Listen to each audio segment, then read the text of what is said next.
Hello guys and welcome back to my channel. Today in this video I'm going to check the Rush Tiny Tank, the smallest and also newest member of the Rush FPV Tank VTX family. In this video I'm going to quickly go over its features and specs, measure its output strength, and head outdoors and test it out. In terms of packaging, inside its small bag along with the VTX you can find some stickers, a clear heat shrink, 4 6cm long silicone wires, and a simple linear antenna which has an IPX antenna connector. In terms of features, the Rush Tiny Tank VTX supports 48 channels. It features SmartAudio 2.0 protocol, has an IPX antenna connector, and has a selectable output strength of 25, 100, 200, and 350 mW. In addition, the Tiny Tank can be powered only using 5 volts. On its left side you can find a pad for soldering an external configuration button, since this one might be blocked after installing the VTX. Next to it, the plus 5 volts in, ground, data pad which is used for configuring the VTX using SmartAudio 2.0, camera and VTX pads, and on its right side you can also find pads for connecting a camera, so over here you can find the ground, plus 5 volts, and the ground video pad. In case you're going to connect a camera to the right side, you will need to solder the cam and VTX pads in case you are not going to use an on-screen display, and in case you want to use the on-screen display, you'll need to solder the camera pad to the video in of the flight controller and the VTX pad to the video out. I'm going to overlay a connection diagram on the right side of the screen so you can see all the options that you can use. The weight of the Rush Tiny Tank VTX is 1.4 grams, and after adding the included linear antenna, it brings us to 2 grams. In comparison, the weight of the Ishin Nano VTX and also the TBS Unify Pro 32 Nano VTX is 0.9 grams, so the Rush Tiny Tank VTX is a little bit heavier. Now let's quickly measure it up, and the auto dimensions of the Tiny Tank are 16.8 by 12.1 by 4.2 millimeters. As I mentioned before, configuring the Tiny Tank can be done using this button over here, but of course the easiest way to configure it is using SmartAudio 2.0.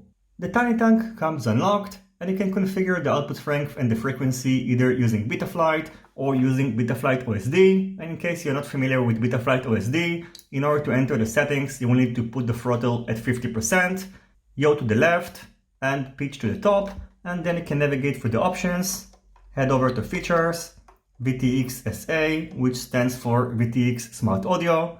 Select the option using roll to the right, and then over here you can configure the VTX settings.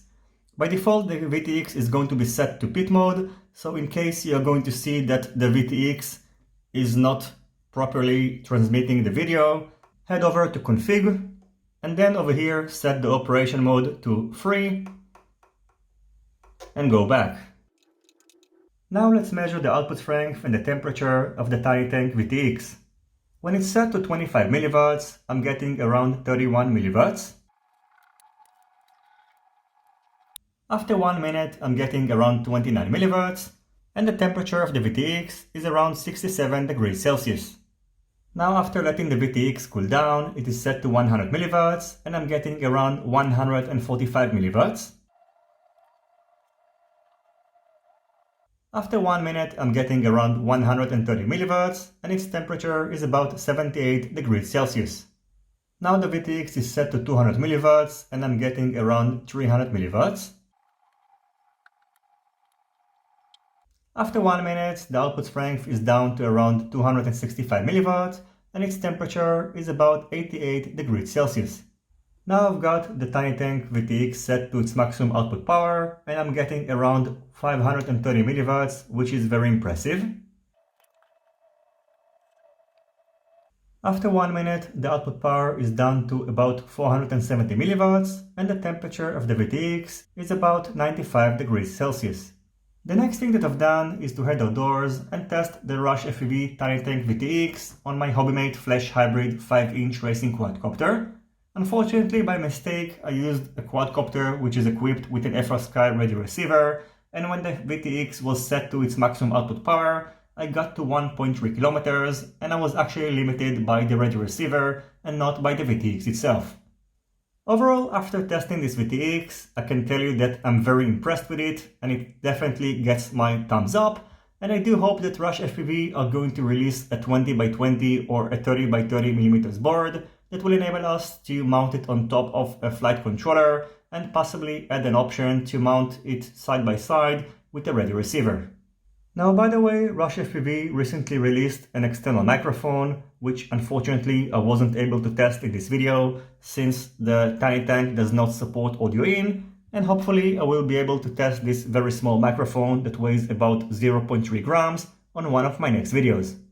Now I'm going to show you the flight footage, and as always, if you have any questions about the Rush Tiny Tank VTX, feel free to ask them in the comments section down below.